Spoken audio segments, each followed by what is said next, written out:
day, everyone. I'd like to begin by telling you about my early life. The place where I grew up and the people I encountered influenced me in ways I could not have imagined as a young boy. I was born in the year 1736 here in Hanover County, not too far from here at Studley. I grew up there and I was educated at home by my father and my uncle. When I say educated at home, I use that term a little loosely because as a young boy, I would much rather be hunting or fishing or running in the woods or playing than sitting down and studying my books. So much to the chagrin of my father and my uncle, my education went in fits and starts. But nonetheless, I did learn my reading, writing, and arithmetic. At the age of 18, I married Sarah Shelton, who also was from Hanover County. Sarah was 16 at the time, and we married at Rural Plains on Studley Road. As a young man, I had trouble finding my way in life, finding the type of work to which I was well suited. I tried farming, but that was not successful. My brother and I opened a store together, but that was not successful either. And then on top of everything else, the house that Sarah and I were living in caught fire and burned to the ground. Having nowhere else to go and needing to provide for my family, we moved into Shelton's Tavern. Perhaps you know it today as Hanover Tavern. It was owned and operated by Sarah's family, the Sheltons. And in exchange for living there, I had to help out with the guests. I did not mind doing this. In fact, I rather enjoyed entertaining the guests by playing my fiddle. The tavern was located across the road from the Hanover County Courthouse. And so when lawyers came to court to argue their cases or conduct their business, they often stayed at the tavern, or at least they had a meal there. I interacted with them and I got to know them, and I would listen as they talked about their cases, about the law, and about the goings-on in the colonies. Over time, I became fascinated with the law, and I started to think, I could do this. Perhaps this is my calling. Perhaps I too can be a lawyer. And so I decided to read for the law, which meant that I studied myself. I taught myself. I did not go to law school. I couldn't afford to go to law school. After all, my house had burnt down and I was living in my in-laws' tavern. And so day and night, as time permitted, I would read law books and I would study. In those days in Virginia, in order to get a license to practice law, you had to pass an oral examination. I went to Williamsburg, the capital, to take my examination.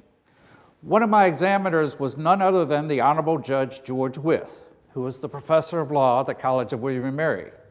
And in fact, he was the first professor of law in all of America. Later, of course, he was a signer of the Declaration of Independence. And if you go down to what is now St. John's Church, you will see his tombstone there. He is buried there. Well, somehow or another, I passed my examination.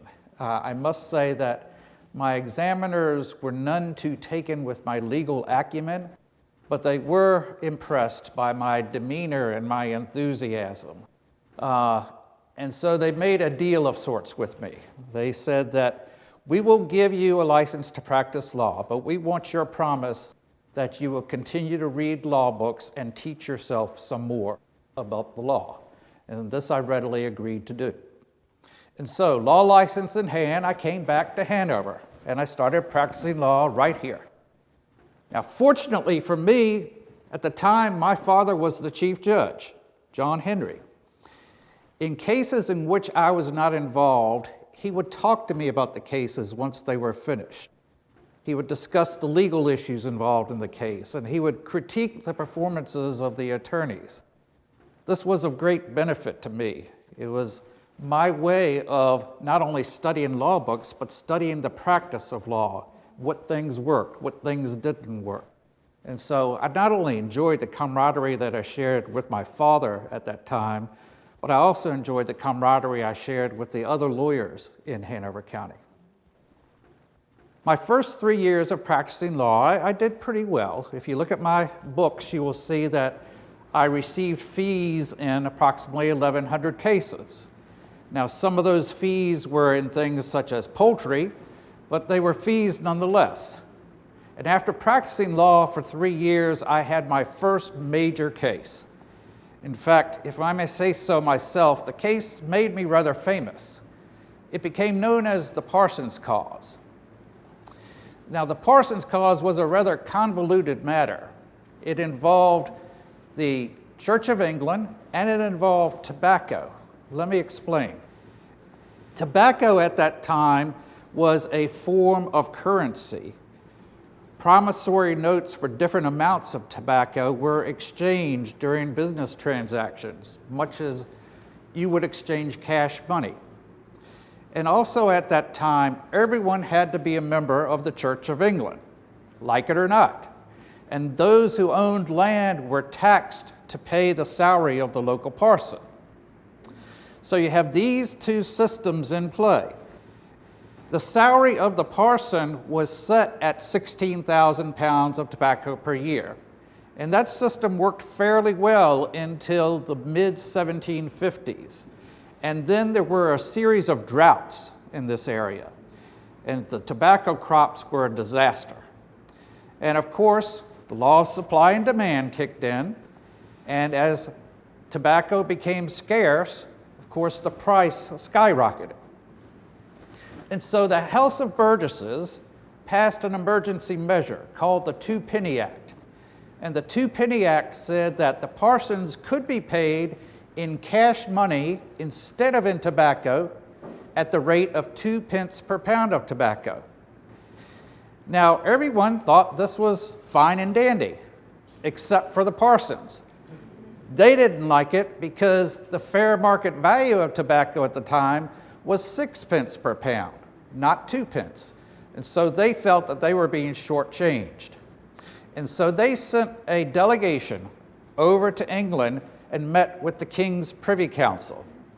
And they convinced King George through the Privy Council to overturn the Two-Penny Act. Then the parsons proceeded to bring lawsuits throughout Virginia to recover the difference between what they had been paid under the Two-Penny Act and what they felt they should have been paid per the fair market value of the tobacco. One of the first cases was brought here in Hanover. It was brought by the Reverend James Morey, who was not the parson here. He was the parson in Fredericksville Parish in Louisa County. But the chief tax collector in Louisa was a powerhouse in that county. And so, according to the laws of the time, he did not have to file his case in Louisa. He instead chose it to file here in Hanover, thinking it would be in a more friendly environment for him. Now, the case was what they called bifurcated. It was split into two. The first part of the case on the liability question about whether any damages at all were owed to the Reverend Parson. That was held in November of 1763, and I was not involved in that. And at that part of the case, the court decided, yes, the Reverend Morey is due some damages. And then the second part of the case, the damages part, was set for December 1st, 1763. And that's where I come into the picture. The tax collectors from Louisa, they hired me to represent them at that damages part of the trial. Now, the law was set that the Reverend Morey had to be paid something. Well, the only question is, how much should he be paid? So we came here on that date and we argued the case. Reverend Morey's lawyer was a fellow named Peter Lyons, who was one of the most esteemed attorneys of the day. And in fact, later on, he became a judge on the Supreme Court of Appeals of Virginia. Well, he thought it was a rather open and shut case. He argued that under the Two-Penny Act, this is the amount that the Reverend Morey had been paid, and he presented expert witnesses to testify that this is the amount that he should have been paid. 2 pence versus 6 pence. You figure out the difference, they're the damages. I argued that a king and his subjects are bound together by a solemn compact, that in exchange for their obedience, a king must rule in a way that is for the public good. And in this case, by ruling the way that he did, the king did not rule in a way that was for the public good. He broke that solemn compact. It was an instance of misrule and it may even be called tyranny. That's right, I call the King of England a tyrant. And I suggested that when a king breaks that solemn compact, that the people have a right to revolution. Well, the jury was rather sympathetic to my argument. They returned a verdict in favor of Reverend Morey, as they were required to do, but they set the damages at 1 penny. As a result of the Parsons Cause trial, the other parsons around Virginia dropped their cases. So even though the king had overturned the 2 Penny Act, it in effect stood. And think about that the next time you decide to put in your 2 cents worth. Well, following the Parsons Cause trial, the name Patrick Henry became known throughout Virginia. 2 years later, I was elected to the Virginia House of Burgesses. This was the year 1765. It was the same year in which Parliament in England passed the Stamp Act. The Stamp Act was a tax on written materials such as newspapers, legal documents, even playing cards. The first thing I ever did as a new member of the House of Burgesses was argue against the Stamp Act. I introduced the Stamp Act Resolves.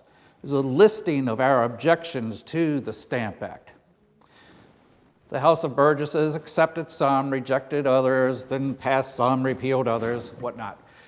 But the important thing is that my presentation, my resolves as I presented them, were published in newspapers throughout the colonies. And they resulted in many protests being lodged against the Stamp Act. Well, eventually Parliament did repeal the Stamp Act, but by this time, the name Patrick Henry had become known with resistance and revolution. Over the next few years, I continued practicing law and I continued serving in the House of Burgesses. Parliament passed some taxes, they repealed others. By the year 1773, the only tax that remained was a tax on tea. And in response to the Tea Act, this tax on tea, do you know what happened? Oh yes, the Boston Tea Party. In December 1763, Bostonians threw English tea into Boston Harbor. Well, the English didn't like this very well, and Parliament reacted. They passed what they refer to as the coercive acts. We refer to them as the intolerable acts. The charter of the colony of Massachusetts was revoked. Boston Harbor was blockaded. Trial by jury was in many cases suspended, and soldiers were quartered in private homes against the wishes of their homeowners. Yeah, British troops were brought over, and Bostonians were forced to house them and to feed them. We feared that what happened in Boston could happen here in Virginia or any of the other colonies. The rights that our forefathers had brought with them from England were in danger of being lost. And at the heart of the matter was the question of who had the right to tax us. Was it our own elected representatives here in Virginia, or was it Parliament in England where we had no representation? The Virginia House of Burgesses called for a day of prayer and fasting to be in solidarity with our friends in Boston. And in doing so, we angered Virginia's royal governor, a detestable man named Lord Dunmore. And in response, Dunmore dissolved the House of Burgesses. He dismissed us. Well, we did not think that Dunmore had the right to dissolve us. Our right to meet as an elected legislative body had been established long before Dunmore came on the scene, long before the French and Indian War. It was a right that had been given to us by the king. And we thought no mere royal governor had the authority to take away that right. So we, the Burgesses, vowed that we were going to continue to meet. We could not meet in the Capitol building any longer. Dunmore had barred us from doing that. So we went down the street in Williamsburg, down Duke of Gloucester Street, and we met at Raleigh Tavern. There, we discussed the issues. We elected an esteemed gentleman, Mr. Peyton Randolph, to be our leader and our spokesman. We knew we would have to meet again in a more formal setting, as a more formal body. And this later, more formal meeting became known as the First Virginia Convention. At the First Virginia Convention, the most important thing we did is we elected delegates to attend the First Continental Congress, which was going to be held in Philadelphia. Among the delegates from Virginia who were elected were Peyton Randolph, George Washington, and myself. We went to Philadelphia, and there I argued that the colonies must stand together against these taxes and oppressions being imposed upon us by England. And I stated, I am no longer a Virginian, I am an American. But to be perfectly honest, the First Continental Congress did not accomplish a whole lot. We at the Congress knew that things were going to continue to develop, and we would have to meet again. And so we all went to our homes to monitor the developments and to discern how best we should proceed. Well, that brings us to the year 1775. That was the year in which I gave my Liberty or Death speech at Hanover Parish Church. Perhaps you know it as St. John's Church. 1775 was a very difficult year, both for the colonies and for me personally. For the colonies, the divide between England and the colonies had been growing ever wider, and many of us feared that war with England was inevitable. And for me personally, at this time I was 38 years old. My wife Sarah and I had 6 children. We lived in a beautiful house in Hanover called Scotchtown. Have you heard of it, sir? Very, very good. And I had a thriving law practice. But sadly, after the birth of our 6th child, Sarah became very ill. And she passed away in February 1775, just a few weeks before the start of the Second Virginia Convention. It was a very sad time for me, but I knew I had to do my civic duty. I knew I had to be in Richmond for the Second Virginia Convention. Our leader, Peyton Randolph, had called for another Virginia Convention to be held. We could not hold the convention in Williamsburg because of Lord Dunmore, that detestable man I mentioned earlier. We were, after all, committing treason by holding that convention. And so we held the convention in Richmond, which of course is 50 miles away from Williamsburg. Therefore, we would be 50 miles away from Dunmore and his troops. Were Dunmore to send troops to arrest us, we had guards stationed along the way to provide ample warning to us that they were coming so that we would be able to disperse. Richmond at the time was a small town. Only about 600 people lived there. Henrico Parish Church was the only structure in town large enough to hold the 120 delegates who were going to attend the convention. In addition, the rector of the church, the Reverend Miles Selden, was in sympathy with the colonial clause. And 2 vestrymen from the church, Richard Adams and Samuel Duval, were delegates to the convention from Henrico County. At the convention, the main issue was, what should we do about defending Virginia should war break out? The leading statesmen in Virginia were at that convention. There was George Washington, Thomas Jefferson, Richard Henry Lee, Edmund Pendleton, Thomas Nelson Jr., Benjamin Harrison, Robert Carter Nicholas, the treasurer of the colony. And of course, I was there too. I presented a motion to the delegates about our stance as regards to our defense of Virginia. Now, in the context of that time, all of the delegates were white males, but we had something else in common too. We all owned land. In order to be a member of the House of Burgesses, you had to own land. And in Virginia at that time, if you owned land, what else did you probably own? That's right, people. Most of the delegates were slave owners, including myself, and we profited from that practice. And the discussion came up at times that how could we, on the one hand, argue that we wanted our freedom from the taxes and oppressions being imposed upon us by England, while at the very same time we were denying freedom to those whom we enslaved. Some of us wrote about that and talked about that. Others said nothing about it.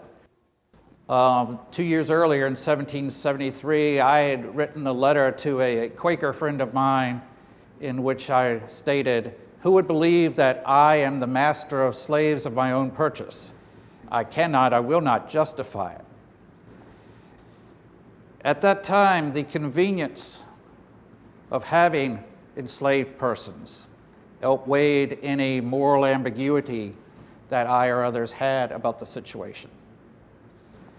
And that the ambiguity or the contradiction was highlighted in my speech at St. John's when I warned that England was attempting to bind us with chains and slavery. Well, my motion was for Virginia to establish a militia for her own defense.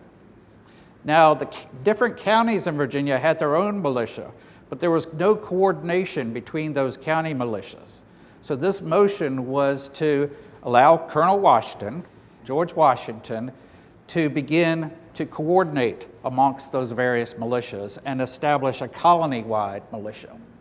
I presented several arguments in support of that motion, that we as Englishmen have natural rights and liberties, that over the past 10 years, Parliament has infringed upon those rights and liberties, that our pleas and petitions to the King and to Parliament had been ignored, that what happened up in Boston could happen here in Virginia, that England had no enemy in this part of the world.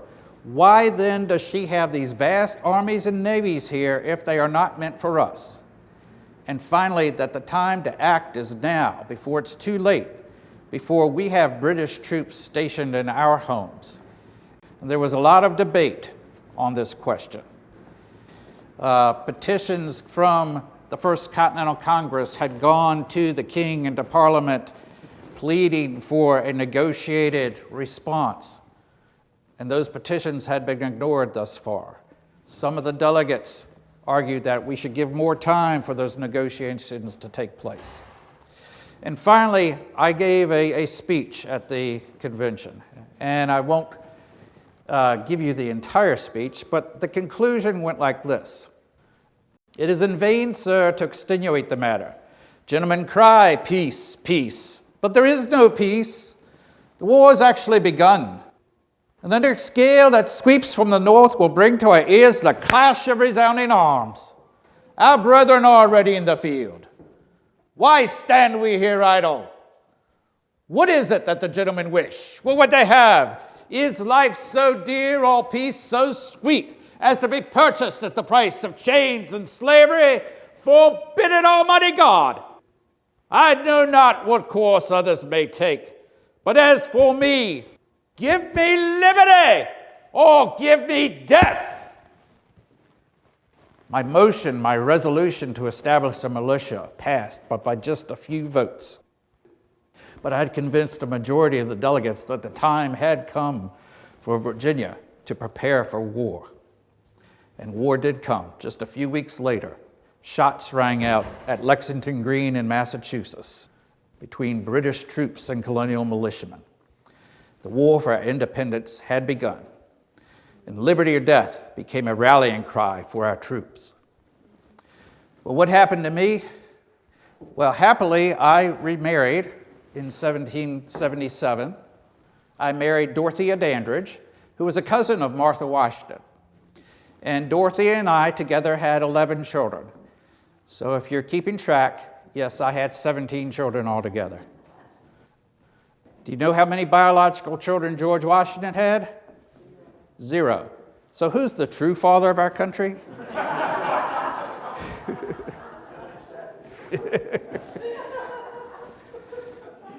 Once we declared our independence, I was elected governor of Virginia. I wasn't the first governor of Virginia, but I was the first elected governor. All previous governors had been royal governors appointed by the king. I served 3 one-year terms as the first governor of Virginia, and then later on I served 2 more one-year terms as the 6th governor of Virginia. During this period of time, I was approached about taking various positions in the federal government, the national government, and I declined all those requests. And after serving as governor, my family and I moved to Prince Edward County, Virginia. There, I was elected to Virginia's House of Delegates, which was the successor to the House of Burgesses. And this was at a time when Virginia and the other states were debating and discussing whether to ratify the proposed United States Constitution. I was opposed to the Constitution in the form in which it was presented. At that time, it had no Bill of Rights, and in my mind, it gave too much power to the central government. James Madison was the leading spokesman in Virginia in favor of the Constitution. George Mason and I were the leading opponents to the Constitution. Well, as you well know, the Constitution was ratified and became the law of the land. But some of the arguments that Mr. Mason and I made were instrumental in having a Bill of Rights added to the Constitution shortly thereafter. And I understand that some of the debates that we had about the Constitution continue until this very day. I made my last public speech in March of 1799 at Charlotte Courthouse, Virginia. There were divisions, at that time there were divisions growing in the country. And since we had adopted the Constitution, and I was a lawyer, I recognized that as the law of the land. And I argued that any changes that were to come about had to take place in a constitutional framework. And I warned that united we stand, or divided we fall. And I lived out my last days at my home in Red Hill in Southwest Virginia until June of 1799. All right, well, I've thoroughly enjoyed being with you today. Thank you for having me. And you have a wonderful rest of the time gathering here in beautiful Hanover County. Thank you.